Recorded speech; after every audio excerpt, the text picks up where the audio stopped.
What is up mga gamers? Nandito nga pala tayo sa Roblox Craft. Salamat sa pagsali sa akin dito. Woohoo!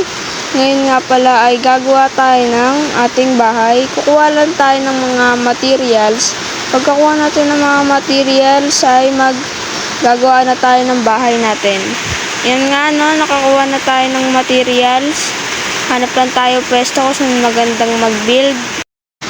So, dito na nga pala tayo magbibuild, no? Maganda ata itong place na to. Hindi ko muna papakita yung mga base ng iba kasi spoiler. At saka, dito muna tayo magbuild na. Time-lapse, go!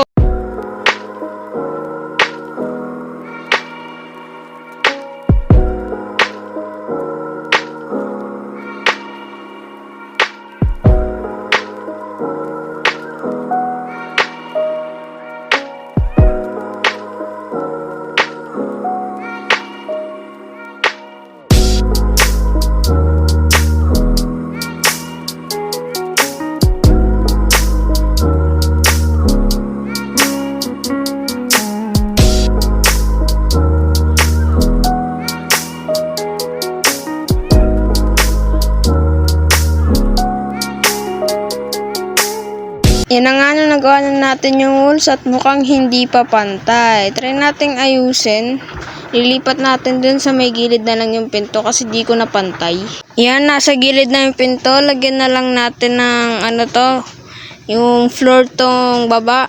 Lalagyan na lang natin to ng floor. Kaya time-lapse, let's go!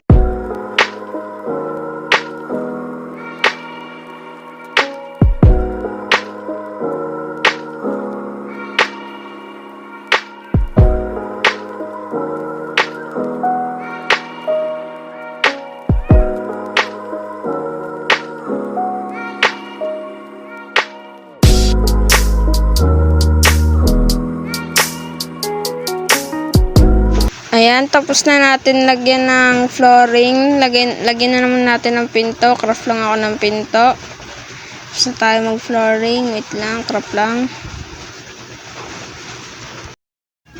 Ayan, may pinto na tayo. Meron na tayong pinto. Lalagyan, yung kulang na lang dito yung bubong. Dun sa taas, kulang na lang dito bubong eh. Kuha lang ako ng materials panggawa sa bubong. Nakalimutan kong i-record pero nakagawa na ako ng stairs dito sa may taas. Nalimutan ko lang ma-record. Sige, papakita ko na lang pagtapos sa itong bahay ko. Ayan, tapos na yung bahay ko. Short video nga lang pala itong ginawa ko kasi sa episode 2 papahabain ko na yung video. Ayan, tour ko kayo sa loob. Yan yung bubong. Tapos yan yung mga gamit ko. Kumuha rin ako ng mga sheep para magawa yung dalawang bed. Ayan, sa susunod episode, abangan nyo, may gagawin tayo. Bye-bye!